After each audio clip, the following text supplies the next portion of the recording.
नमस्कार साथियों, न रुकना है न थकना है, बस मेहनत करके लक्ष्य को पाना है। इसी उद्देश्य और मोटिवेशन के साथ हम लोग बात कर रहे हैं वायुमंडलीय दाब, एटमॉस्फेरिक प्रेशर की। कि वायुमंडलीय दाब कि वायुमंडल के विभिन्न परतों के द्वारा पृथ्वी की सतह या सागरीय तल पर जो दबाव डाला जाता है, जो स्तंभ भार लगाया जाता है, उसे हम वायु दाब के रूप में जानते हैं। वायु दाब जिसके मापने की इकाई मिलीबार और पास्कल है, और मापने के यंत्र के रूप में हम जो है बैरोमीटर का प्रयोग करते हैं, या फिर हम वायु दाब मापी के रूप में वायु दाब का मापन करते हैं यंत्र की सहायता से। साथ ही हमने वायु दाब को प्रभावित करने वाले कारक कौन से हैं और वायु दाब के वितरण के बारे में अध्ययन किया।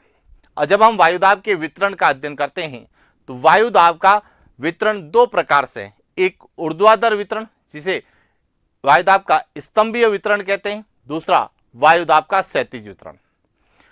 समुद्र तल से पर्वत चोटी के मध्य वायु दाब के वितरण को हम वायु दाब का ऊर्ध्वाधर वितरण कहा जाता है, और उसमें किस तरह से परिवर्तन होता है, वहां से क्या प्रश्न हमसे पूछे जाते हैं, उसके बारे में हमने चर्चा की।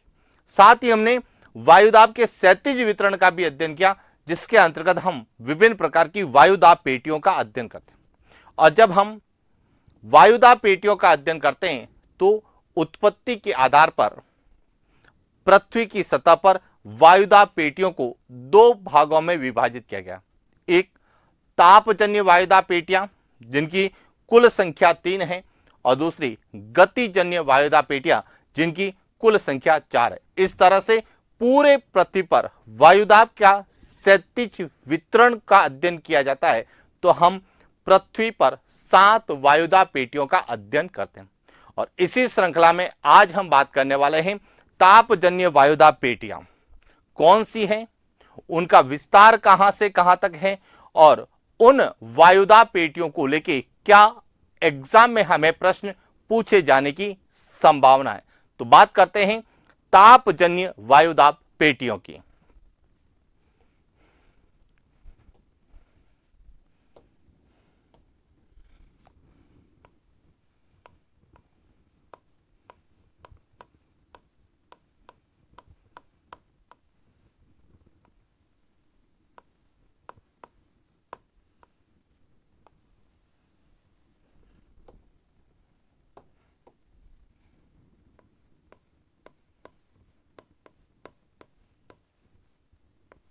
तापजन्य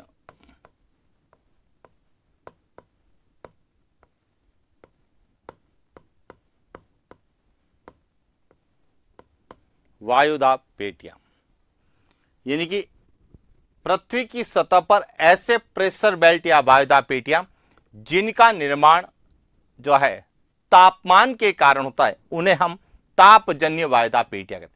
तो सबसे पहले तो हमें यह पता होना चाहिए कि तापजन्य वायु दाब पेटियां किसे कहते हैं। तो वे वायु दाब पेटियां जिनका निर्माण पृथ्वी पर तापमान के कारण होता है, तापजन्य वायु दाब पेटियां कहलाती हैं।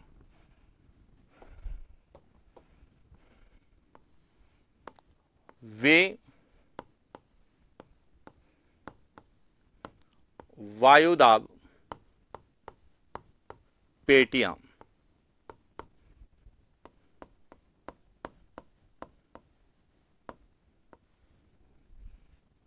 जिनका निर्माण पृथ्वी पर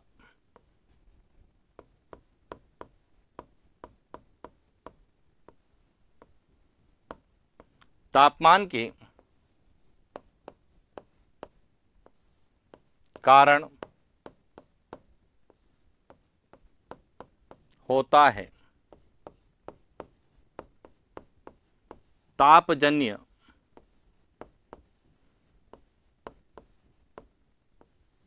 वायु दाब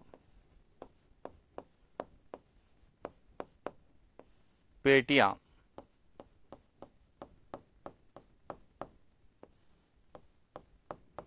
कहलाती, यानी कि पृथ्वी पर ऐसी वायु दाब पेटियां जिनका निर्माण तापमान के कारण होता है या सूर्य ताप के कारण होता है, उन्हें हम तापजन्य वायुदाब पेटियां कहते हैं, तापजन्य प्रेशर बेल्ट के रूप में हम लोग जानते हैं।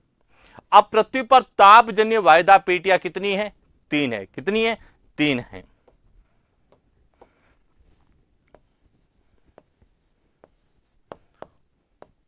पृथ्वी पर तापजन्य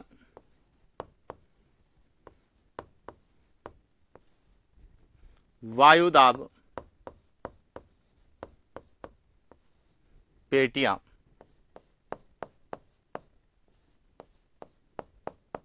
कितनी हैं? 3। अब कौन कौन सी हैं यह ध्यान रखना। देखिए, सबसे पहली जो है ए, यह है भूमध्य रेखीय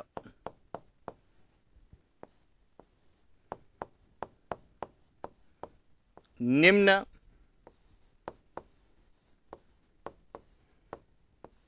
वायुदाब पेटी। दूसरी है उत्तरी ध्रुवीय उच्च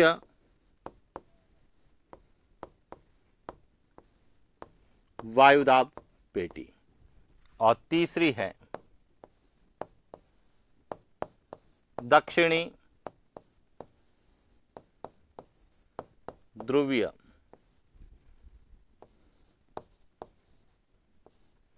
उच्च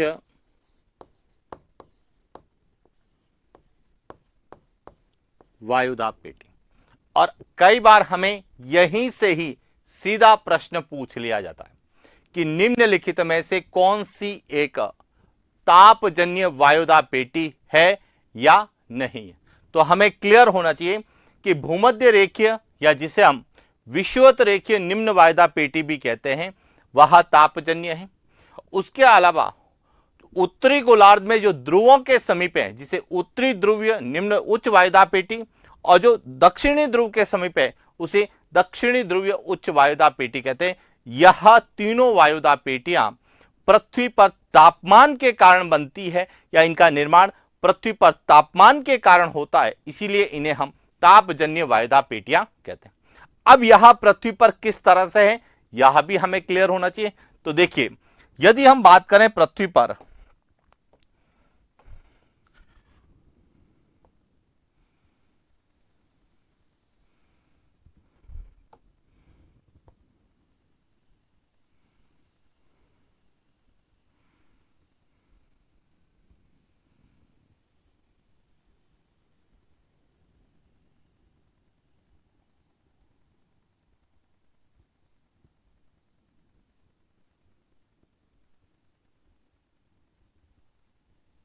यहां हमारी पृथ्वी है और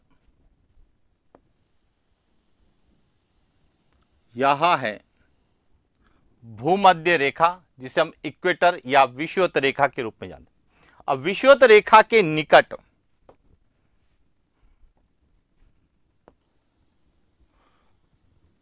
5 डिग्री उत्तरी अक्षांश और 5 डिग्री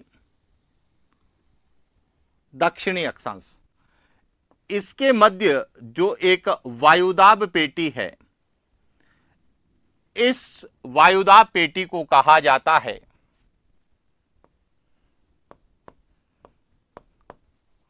भूमध्य रेखीय निम्न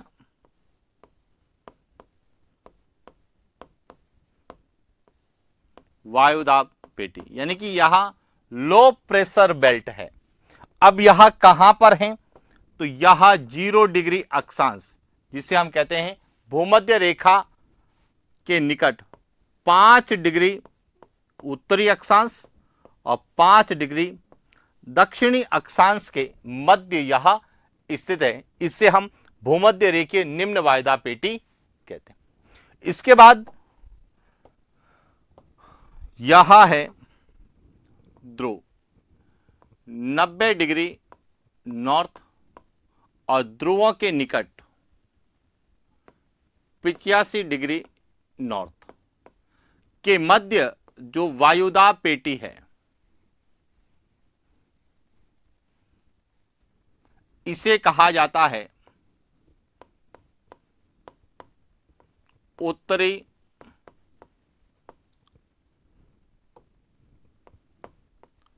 ध्रुवीय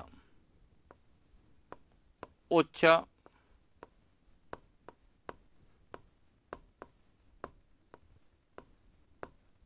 वायुदाब पेटी। इसे क्या कहा जाता है? उत्तरी ध्रुव उच्च वायुदाब, क्योंकि यह उत्तरी ध्रुव के निकट 85 डिग्री उत्तरी अक्षांश से 90 डिग्री उत्तरी अक्षांश के मध्य स्थित है और यह भी कैसी है? तापजन्य है। इसके बाद यह है 90 डिग्री साउथ, 85 डिग्री साउथ से 90 डिग्री साउथ के मध्य जो एक वायुदाब पेटी है, इसे कहा जाता है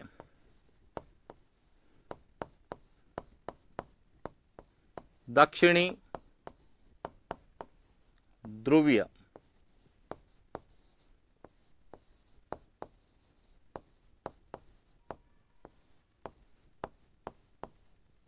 उच्च वायुदाब पेटी।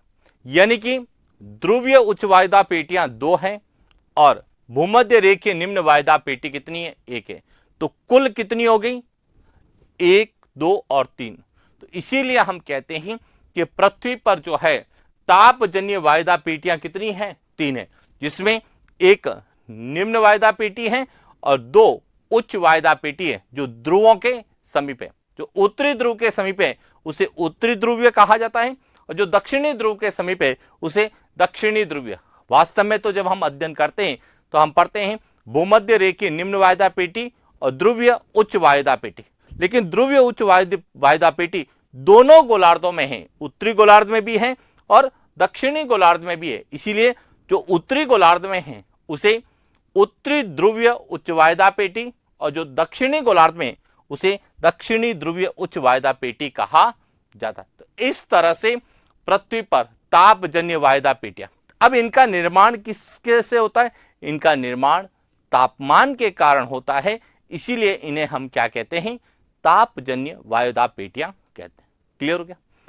अब हमें जब कई बार एक एक को पूछा जाता है कि भूमध्य रेखीय निम्न वायुदाब पेटी जो है तो इसका निर्माण कैसे हुआ है, इसका विस्तार कहां से कहां तक है, इसकी क्या विशेषताएं हैं और इसको लेके क्या और प्रश्न हमसे पूछे जा सकते हैं, तो एक एक का हम विस्तार से अध्ययन करते हैं। तो बात करते हैं तापजन्य वायुदाब पेटियों में भूमध्य रेखीय निम्न वायुदाब पेटी।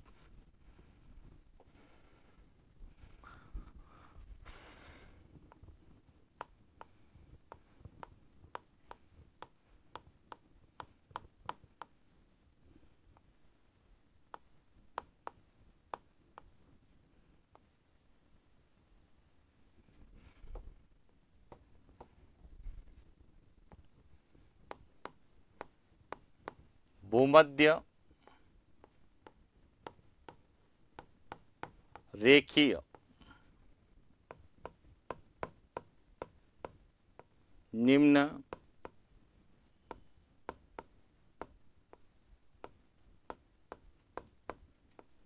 वायुदाब पेटी।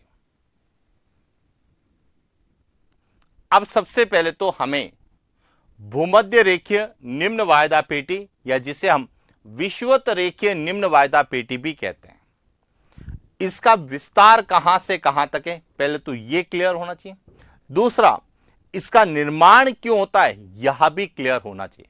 तो देखिए, सबसे पहले तो हम पृथ्वी पर भूमध्य रेखीय निम्न वायुदाब पेटी कहां स्थित है, तो देख सबसे पहले तो हमें यह पता होना चाहिए कि भूमध्य रेखीय निम्न वायुदाब पेटी कैसी है? तापजन्य। तो भूमध्य रेखीय निम्न वायुदाब पेटी तापजन्य वायुदाब पेटी है जो भूमध्य रेखा के निकट 5 डिग्री उत्तरी अक्षांश से 5 डिग्री दक्षिणी अक्षांश के मध्य स्थित है। कैसे? देखिए, यह है पृथ्वी,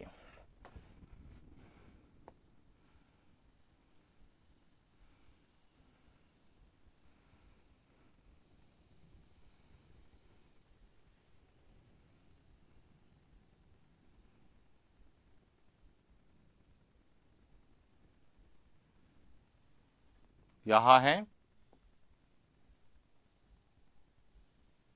पृथ्वी और यहां है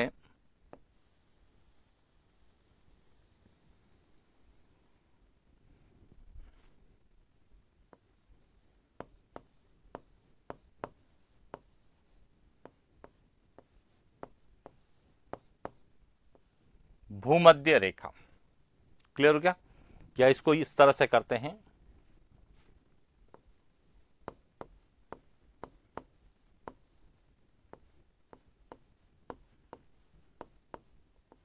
भूमध्य रेखा, और भूमध्य रेखा के निकट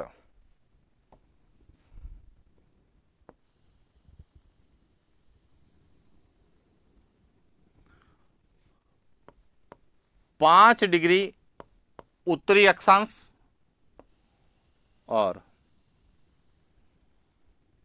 5 डिग्री दक्षिणी अक्षांश के मध्य जो वायुदाब पेटी है, इस वायुदाब पेटी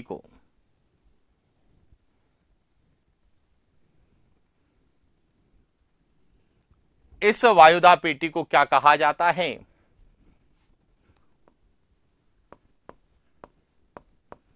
भूमध्य रेखीय निम्न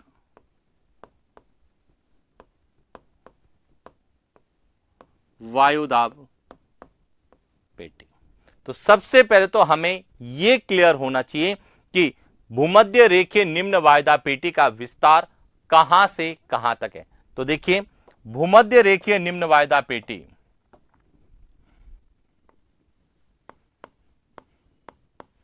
भूमध्य रेखीय निम्न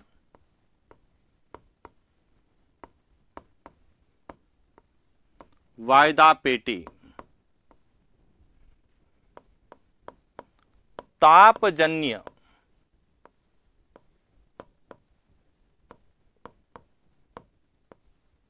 वायुदाब पेटी है, जो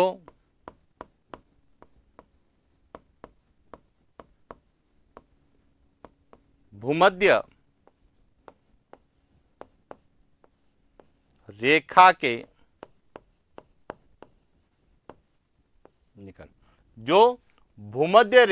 निकट 5 डिग्री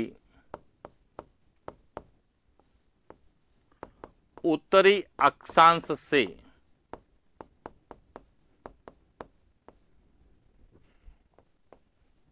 5 डिग्री दक्षिणी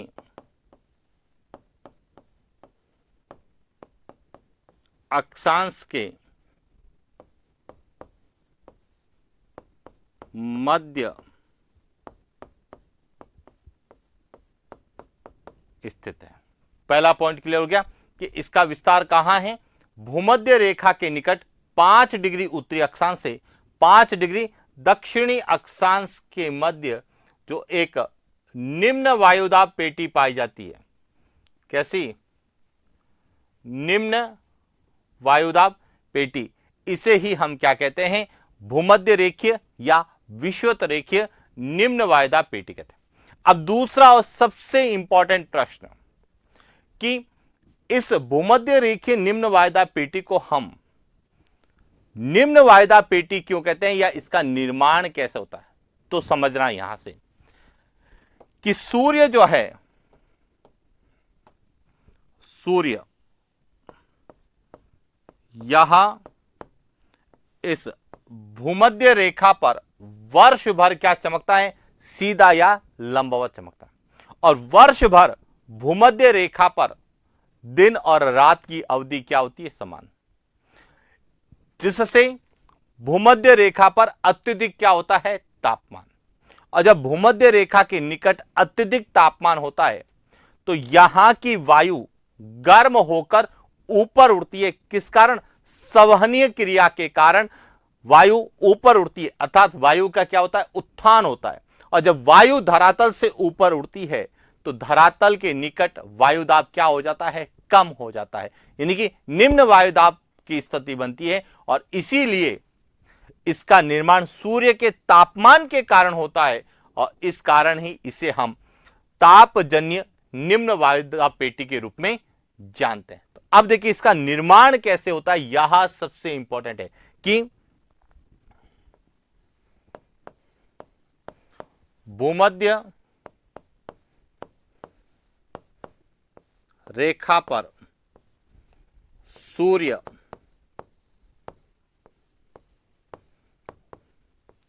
वर्ष भर सीधा ऑब्लिक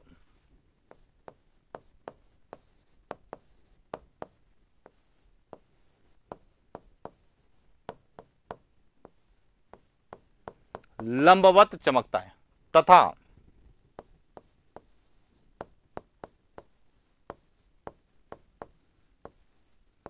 भूमध्य रेखा पर दिन रात की अवधि समान होती है। कि भूमध्य रेखा पर सूर्य जो है सीधा या लंबवत चमकता है और यहां पर 12 घंटे का दिन और 12 घंटे की क्या होती है, रात, यानी दिन और रात की अवधि क्या होती है, समाप्त। अब दिन और रात की अवधि समाप्त होती है, समान होती है, तो इसका क्या प्रभाव होगा, तो जब सूर्य सीधा चमकता है, दिन और रात की अवधि समान होती है, तो सूर्य ताप की क्या होती है, ज्यादा प्राप्त होती है। तो अत्यधिक सूर्य ताप के कारण, किसके कारण,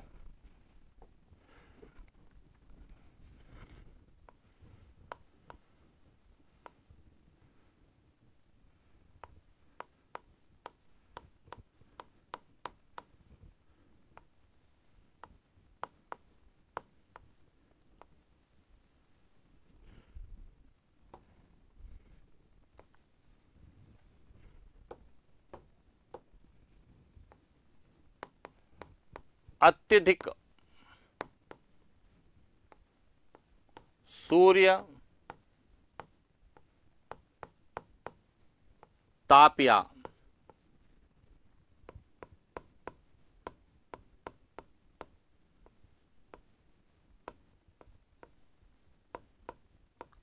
तापमान के कारण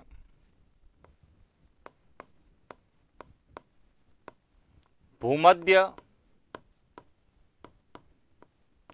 रेखा के निकट, भूमध्य रेखा के निकट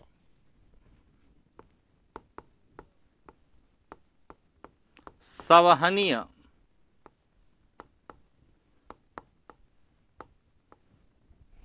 क्रिया के कारण, संवहनीय क्रिया के कारण वायु गर्म होकर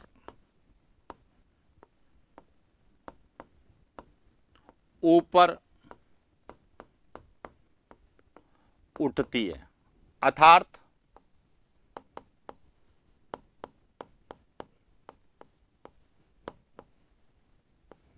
वायु का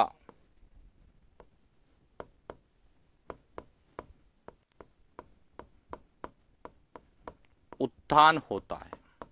क्या होता है, वायु का उत्थान होता है, जिससे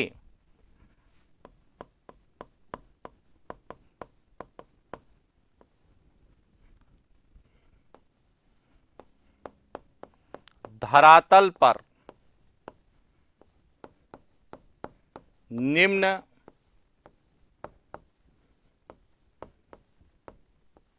वायुदाब की स्थिति बनती है और तापजन्य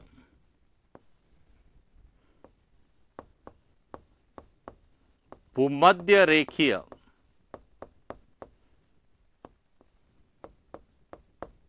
निम्न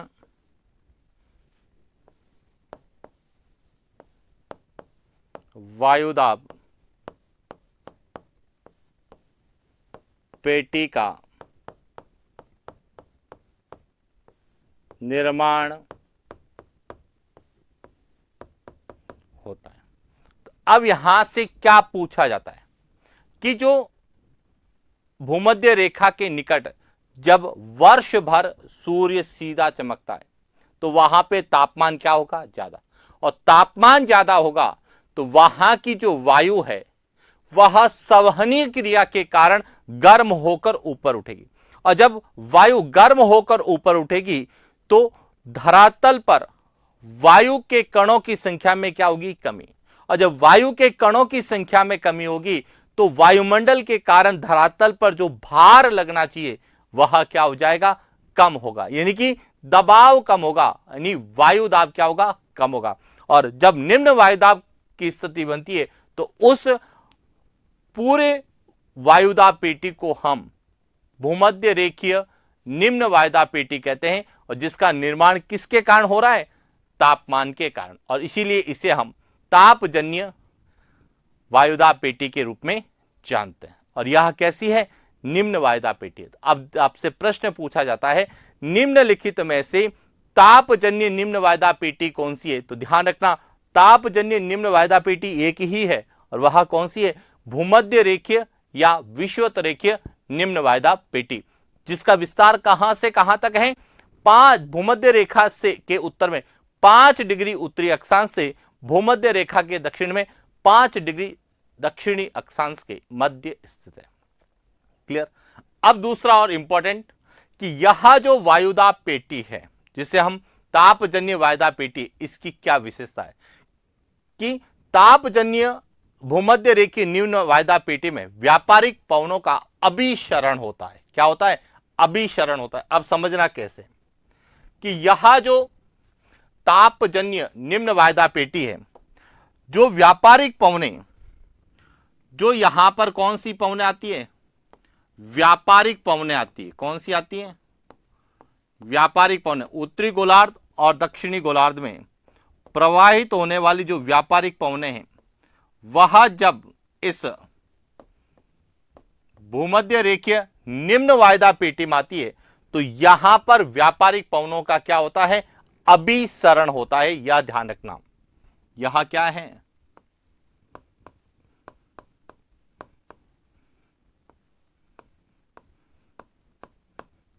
उत्तरी गोलार्ध की, और यहां है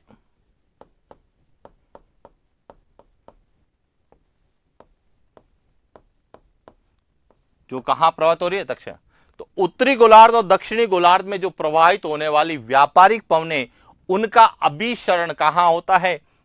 इस तापजन्य भूमध्य रेखीय निम्न वायुदाब पेटी में होता है। तो यह प्रश्न कई बार पूछा गया है, निम्नलिखित में से कौन सा क्षेत्र व्यापारिक पवनों के अभिसरण क्षेत्र के रूप में जाना जाता है? तो अभिसरण क्षेत्र कौन सा है? यह है। अब यहां अभिसरण क्षेत्र क्या होता है? सिंपल सा है, यह एक अस्थायी निम्न वायुदाब क्षेत्र होता है जो सूर्य की स्थिति के साथ स्थान बदलता है, जिसे हम ITCZ intra tropical conversion zone के रूप में हम लोग जानते हैं। लेकिन क्षेत्र यदि पूछा जाता है, क्योंकि व्यापारिक पवनें कहां आती है? तो पवनों की जो दिशा होती है वह उच्च वायुदाब से निम्न वायुदाब। जब हम पवनों के बारे में अध्ययन करेंगे तो हम इन वायुदाब पेटियों का भी अध्ययन करते हैं, क्योंकि व्यापारिक पवनें हो, चाहे वह पछुआ पवनें हो, चाहे वह ध्रुवीय पवनें हो, जिन्हें हम स्थायी पवनें कहते हैं, वह इन्हीं वायुदाब पेटियों के मध्य प्रवाहित होती है। तो यह जो स्थायी पवनों का प्रवाह क्षेत्र है वह इन वायुदाब पेटियों के मध्य ही होता है। और इसीलिए कई बार हमें वायुदाब पेटियों को पवनों के साथ जोड़कर पूछा जाता है, और उसमें यही सबसे इंपॉर्टेंट पूछा जाता है कि व्यापारिक पवनों का एक तो प्रवाह क्षेत्र पूछा जाता है कि कहां प्रवाहित होती है, दूसरी उनकी दिशा पूछी जाती है उत्तरी गोलार्ध में और दक्षिणी गोलार्ध में, और तीसरा और सबसे इंपॉर्टेंट पूछा जाता है वह व्यापारिक पवनों का अभिसरण क्षेत्र कौन सा है। तो व्यापारिक पवनों का अभिसरण क्षेत्र कौन सा है? यह भूमध्य रेखीय निम्न वायुदाब पेटी है। तो इसलिए यह ध्यान रखना, यह एग्जाम में बहुत बार पूछा जाता है कि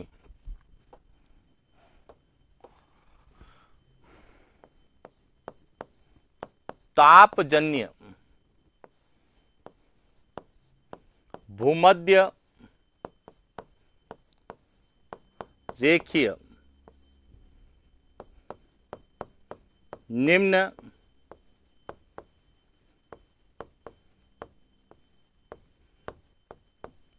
वायुदाब पेटी में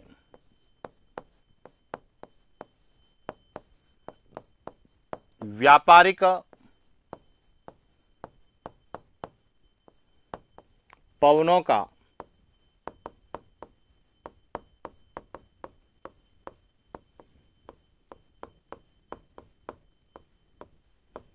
अभिसरण होता है।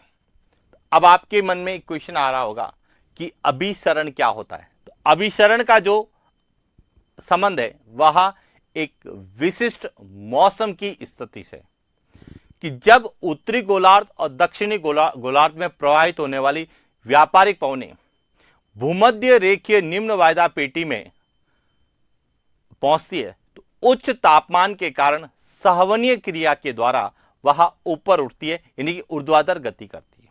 और जब ऊर्ध्वाधर गति करती है तो वह संघनित होकर बादलों का या सवनीय वर्षा करती है, और इसे ही हम क्या कहते हैं, अभिसरण कहते हैं। यानी कि अभिसरण का अर्थ क्या है समझना।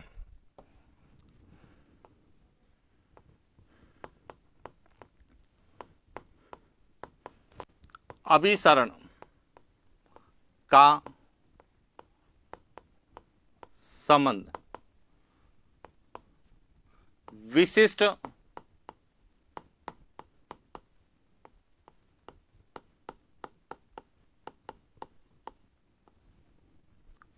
मौसम की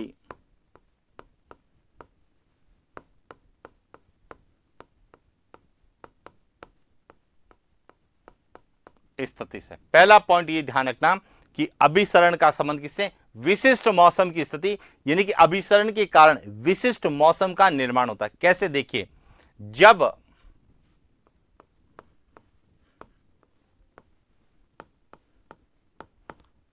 उत्तरी गोलार्ध तथा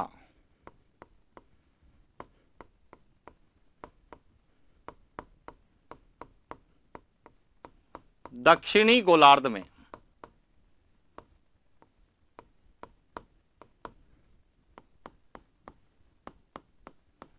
प्रवाहित होने वाली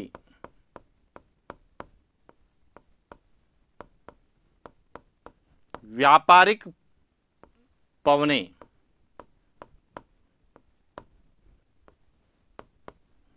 भूमध्य रेखीय निम्न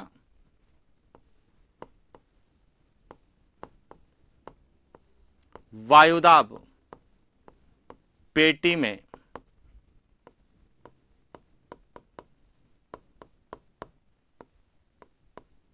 पहुंचती है तो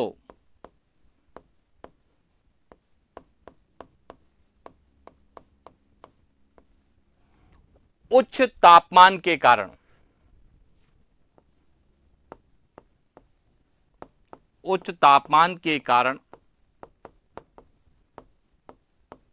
संवहनीय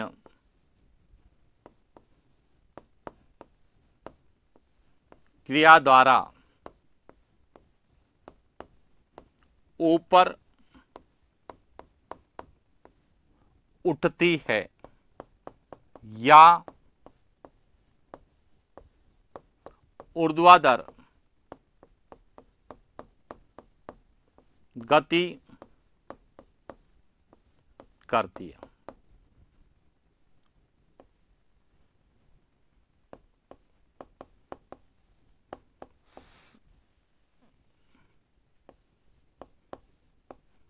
ऊपर जाकर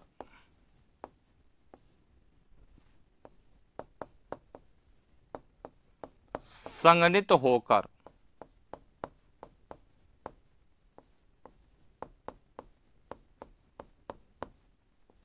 बादलों का निर्माण तथा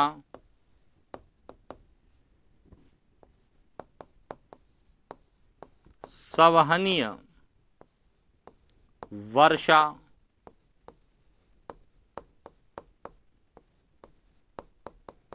करती है। यानी कि अभिसरण का संबंध किससे? विशिष्ट मौसम की स्थिति से, कि यह जो भूमध्य रेखीय निम्न वायदा पेटी है, इसका निर्माण किससे होता है? तापमान से।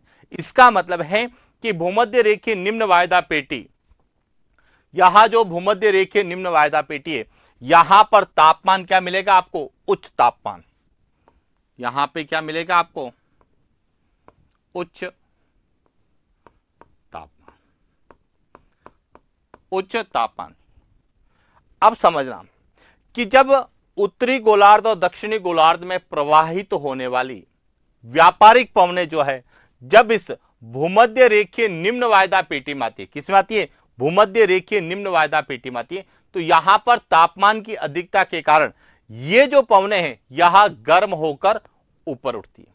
और जब ये गर्म होकर ऊपर उठती है, कैसे समझना, यहां से इसको समझने का तरीका जो है यहां है कि यहां जो है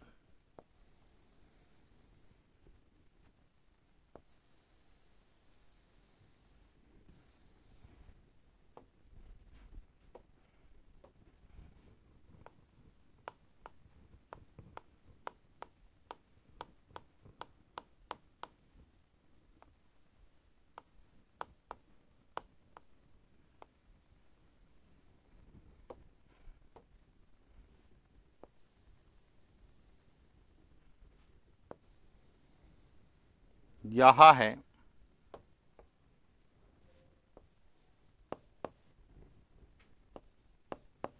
भूमध्य रेखीय निम्न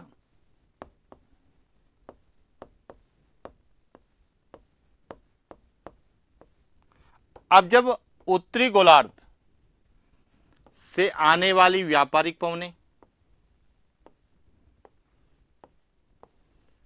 और दक्षिणी गोलार्ध से आने वाली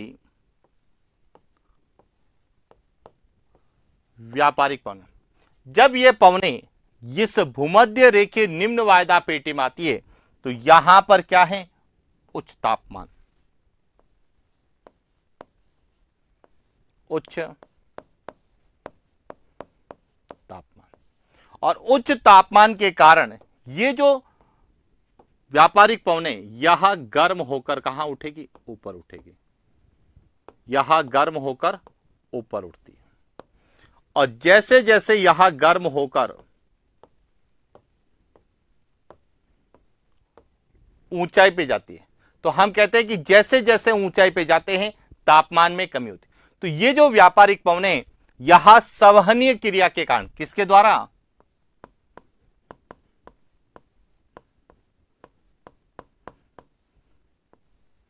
संवहनीय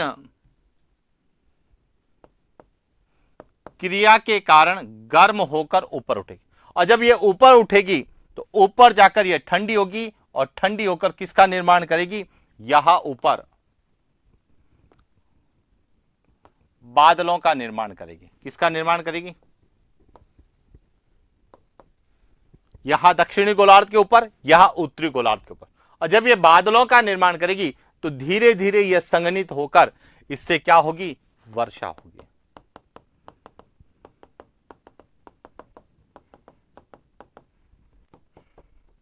अब ये वहां वर्षा कहां होगी? भूमध्य रेखा के निकट। और यहां वर्षा क्या कहलाएगी?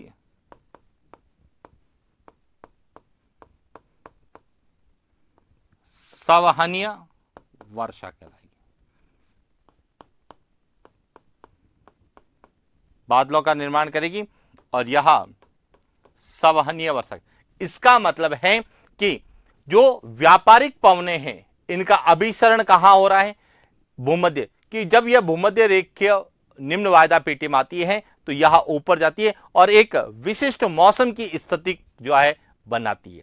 और इसीलिए हमारा यहां से प्रश्न आता है कि भूमध्य रेखीय निम्न वायदा पेटी या भूमध्य रेखा के समीप उच्च तापमान के बावजूद भी उच्च वर्षा होती है। तो इसका कारण है, यदि आपसे वर्षा पूछी जाती है तो कौन सी होती है? संवहनीय वर्षा। और कारण पूछा जाता है तो कौन सी क्रिया है? संवहनीय क्रिया। और इसके लिए उत्तरदायी पवनें कौन सी है? तो ध्यान रखना, इसके लिए उत्तरदायी पवनें कौन सी होती हैं? ये जो पवनें हैं जिन्हें हम क्या बोलते हैं? व्यापारिक पवनें।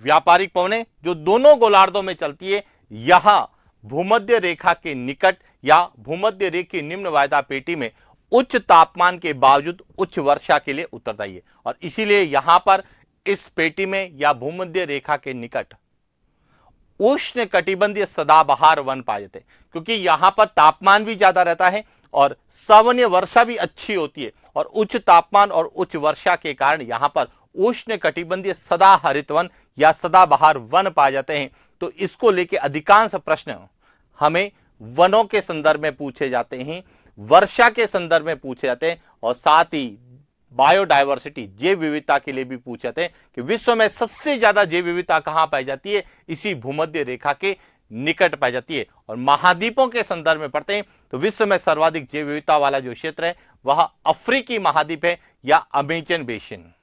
उनको एग्जाम है, क्यों? क्योंकि यह सब भूमध्य रेखा के निकट का क्षेत्र है, इसी भूमध्य रेखीय निम्न वायदा पेटी के अंतर्गत आता है। तो इसीलिए इसका अधिकांश प्रश्न हमें जो है वनों को लेके, वर्षा को लेके और साथ ही पवनों को लेके, विशेष रूप से व्यापारी पवनों के संदर्भ में पूछा जाता है।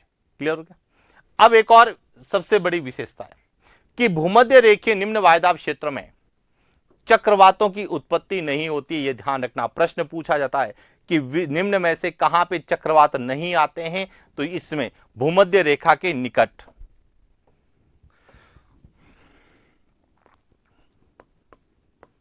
भूमध्य रेखीय निम्न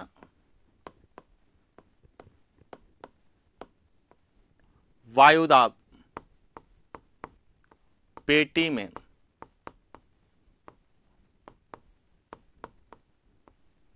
चक्रवात की उत्पत्ति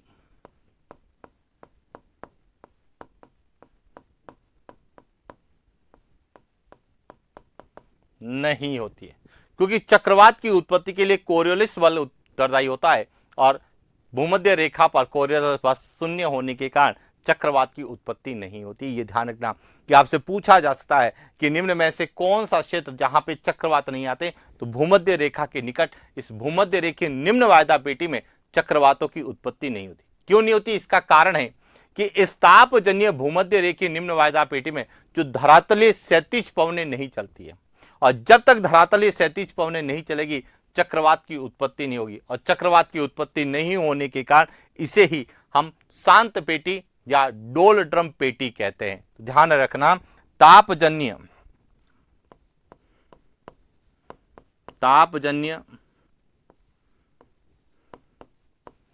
भूमध्य रेखीय निम्न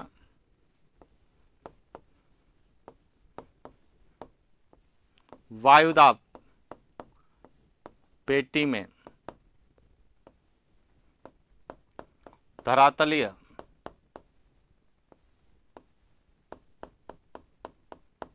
क्षैतिज पवनें नहीं चलती है। इस कारण इसे शांत पेटी या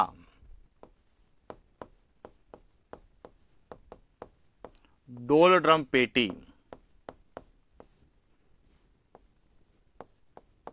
कहा जाता है, क्योंकि जब तक यहां पर क्षैतिज पवनें नहीं चलेगी यहां पर किसी प्रकार की चक्रवात की उत्पत्ति नहीं होगी। और जब क्षैतिज पवनें नहीं चलती है, पवनें एकदम शांत रूप से चलती है, क्षैतिज पवनें नहीं चलती है, तो इसीलिए इसे हम क्या कहते हैं, शांत पेटी या डोलड्रम। अब हमारा प्रश्न आता है कि डोलड्रम पेटी का विस्तार है, तो यदि क्षेत्र पूछा जाता है तो भूमध्य रेखा के निकट, और यदि आपसे वायुदाब पेटी पूछी जाती है तो भूमध्य रेखीय निम्न वायुदाब पेटी को ही डोलड्रम पेटी कहा जाता है। और यदि अक्षांशों के संदर्भ में पूछा जाता है तो 5 डिग्री उत्तरी अक्षांश से 5 डिग्री दक्षिणी अक्षांश के मध्य जो एक निम्न वायुदाब पेटी है, जहां पर धरातलीय क्षैतिज पवनों का अभाव रहता है, इसे ही शांत पेटी या डोलड्रम पेटी कहते हैं। और इसमें कभी भी चक्रवात की उत्पत्ति नहीं होती है, और इसीलिए जब हम वायु परिसंचरण का अध्ययन करते हैं तो उस समय हमारे प्रश्न इसी में से पूछे जाते हैं। जब चक्रवात का पढ़ते हैं कि निम्न में से कौन सा क्षेत्र जहां पर चक्रवात की उत्पत्ति नहीं होती, तो अक्षांश भी ध्यान रखना, वायुदाब पेटी भी ध्यान रखना, और क्षेत्र भी ध्यान रखना। क्षेत्र भूमध्य रेखा के निकट, अक्षांश पूछा जाता है तो 5 डिग्री उत्तरी अक्षांश से 5 डिग्री दक्षिणी अक्षांश के मध्य, और वायुदाब पेटी पूछा जाता है तो भूमध्य रेखीय निम्न वायुदाब पेटी में चक्रवात की उत्पत्ति नहीं होती है। इस तरह से हमें वायुदाब की पेटियों में तापजन्य वायुदाब पेटी में भूमध्य रेखीय निम्न वायुदाब पेटी को पूछा जाता है। और इसके बाद दूसरी जो आती है वह है ध्रुवीय उच्च वायुदाब पेटी। अब बात करते हैं ध्रुवीय उच्च वायुदाब पेटी, जो कि किस में आती है, तापजन्य वायुदाब पेटियों के अंतर्गत आती है।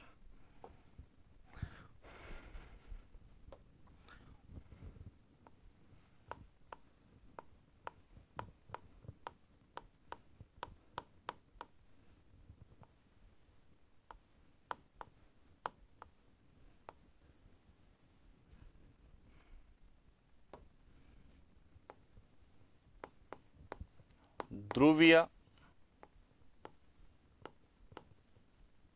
उच्च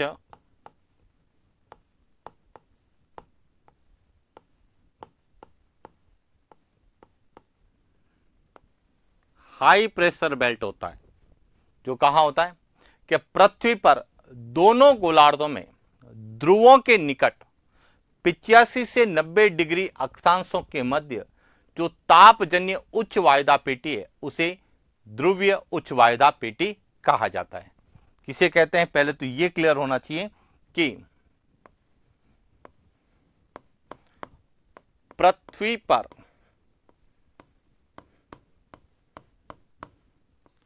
दोनों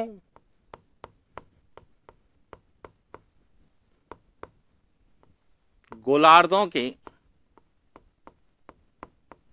निकट 85 डिग्री अक्षांश से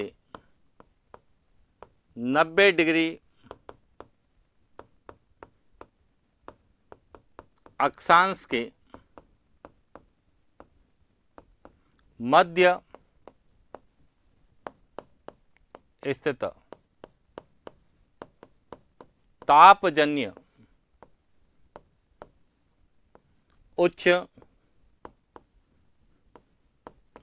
वायुदाब पेटी को ध्रुवीय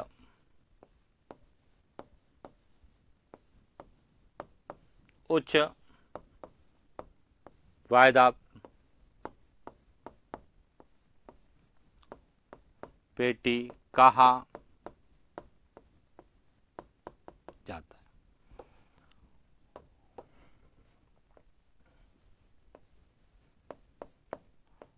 पृथ्वी पर ध्रुवीय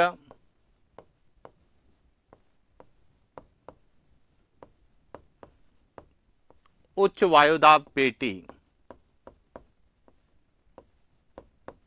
दो है। एक है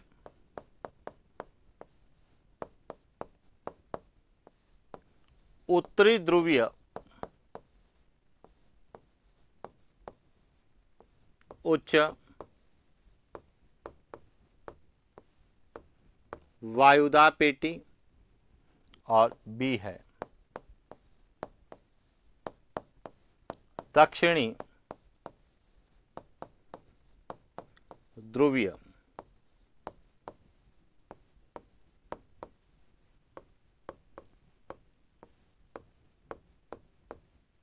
उच्च वायुदा पेटी। क्लियर हो गया। अब देखिए तापजन्य हम तीन पढ़ते हैं, जिसमें से एक तो है भूमध्य रेखीय जो कि निम्न वायुदा पेटी है, और दो है ध्रुवीय जो कि उच्च वायुदा पेटी है। जो उत्तरी ध्रुव के निकट है उसे उत्तरी ध्रुवीय उच्च वायुदा पेटी कहते हैं, और जो दक्षिणी ध्रुव के निकट है उसे हम दक्षिणी ध्रुवीय उच्च वायुदा पेटी कहते हैं। अब इसका पृथ्वी पर किस तरह से वितरण है या इसकी स्थिति क्या है समझना।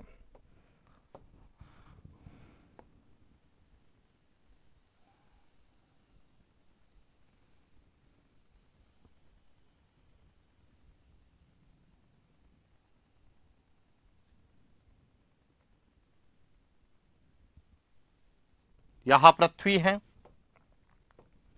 और यहां है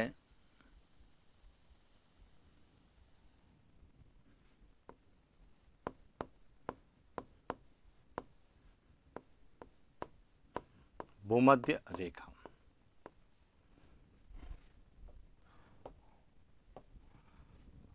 भूमध्य रेखा से के उत्तर में 85 डिग्री नॉर्थ से 90 डिग्री नॉर्थ के मध्य जो वायुदा पेटी पाई जाती है इसे कहा जाता है उत्तरी ध्रुवीय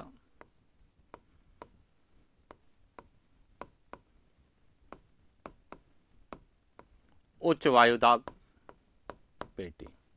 इसी तरह से दक्षिणी गोलार्ध में 85 डिग्री दक्षिणी अक्षांश से 90 डिग्री दक्षिणी अक्षांश के मध्य जो एक उच्च वायुदा पेटी पाई जाती है इसे कहा जाता है दक्षिणी ध्रुवीय उच्च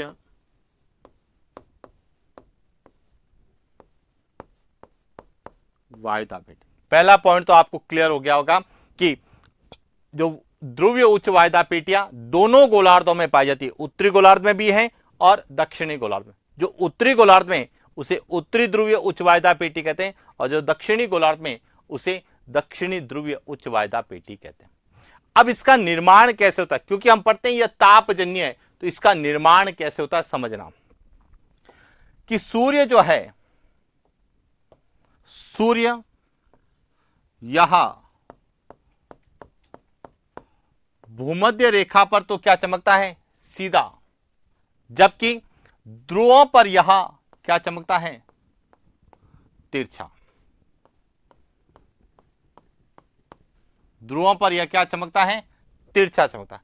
और जब यह तिरछा चमकता है तो वहां पर सूर्य ताप की मात्रा क्या होती है कम, और सूर्य ताप की कमी के कारण वहां पर वायु ठंडी और भारी होकर नीचे की ओर उतरती है, यानी कि वायु का क्या होता है अवतलन होता है। और जब वायु का अवतलन होता है तो धरातल के निकट वायु के कणों की संख्या में वृद्धि हो जाती है, जिसके कारण धरातल पर अधिक दबाव लगता है और इसीलिए यहां पर उच्च वायुदाब पाया जाता है। क्लियर हो गया।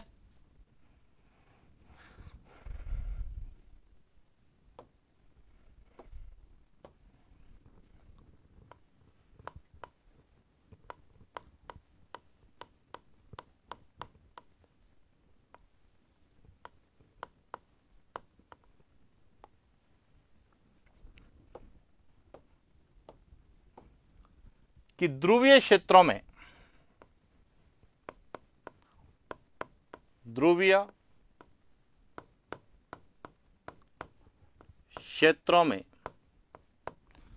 सूर्य तिरछा चमकता है। सूर्य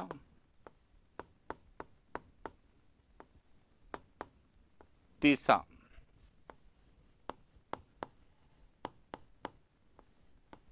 चमकता है और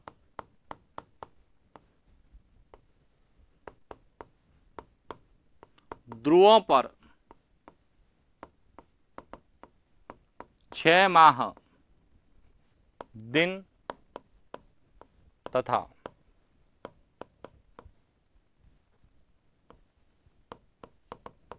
6 माह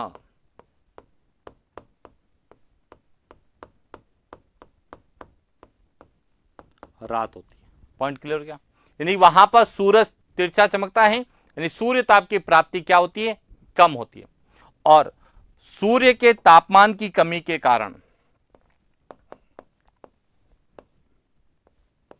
सूर्य के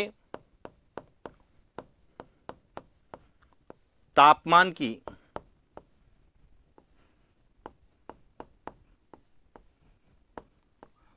कमी के कारण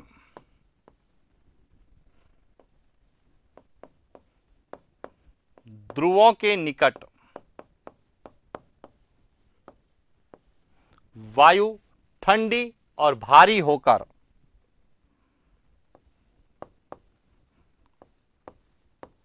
ठंडी तथा भारी होकर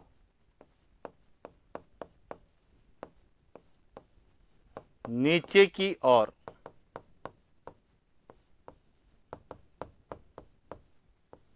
आती है। अर्थात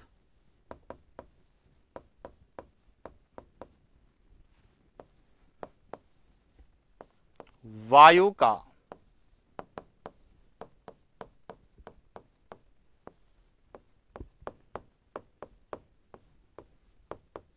अवतलन होता है। क्या होता है? वायु का अवतलन होता है। और जब वायु का अवतलन होता है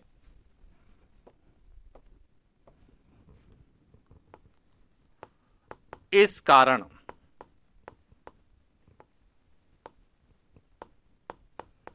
धरातल पर वर्ष भर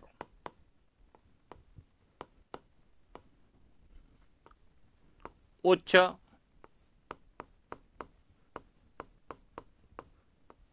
तापमान की स्थिति बनी रहती है और तापजन्य ध्रुवीय उच्च वायुदाब पेटी का निर्माण होता है। तो अब आपको क्लियर हो गया होगा कि ध्रुवों के निकट उच्च वायुदाब पेटी क्यों होती है? क्योंकि वहां पर सूर्य ताप की कमी होने के कारण वायु भारी होती है और वह नीचे की ओर प्रवाहित होती है, जिससे धरातल के निकट वायु के कणों की संख्या में वृद्धि होती है और जिसके परिणाम स्वरूप वायुमंडल के कारण धरातल पर दबाव बढ़ जाता है। तो वायुदाब क्या होता है? उच्च रहता है और यह वायुदाब वर्ष भर उच्च रहता है और इसीलिए इसे कहते हैं तापजन्य ध्रुवीय उच्च वायुदाब पेटी। और यह जो है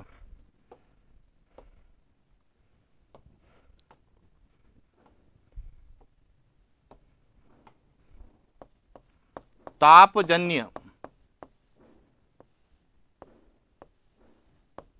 ध्रुवीय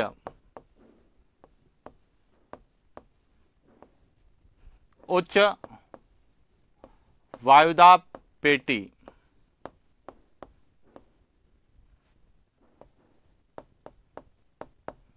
उत्तरी गोलार्ध तथा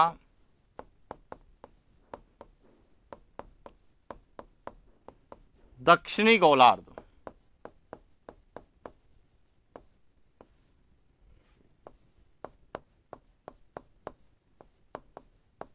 दोनों में पाई जाती है, क्योंकि यह जो तापजन्य ध्रुवीय उच्च वायदा पेटी यह दोनों गोलार्धों में है, इसीलिए इनकी संख्या कितनी है? 2 है।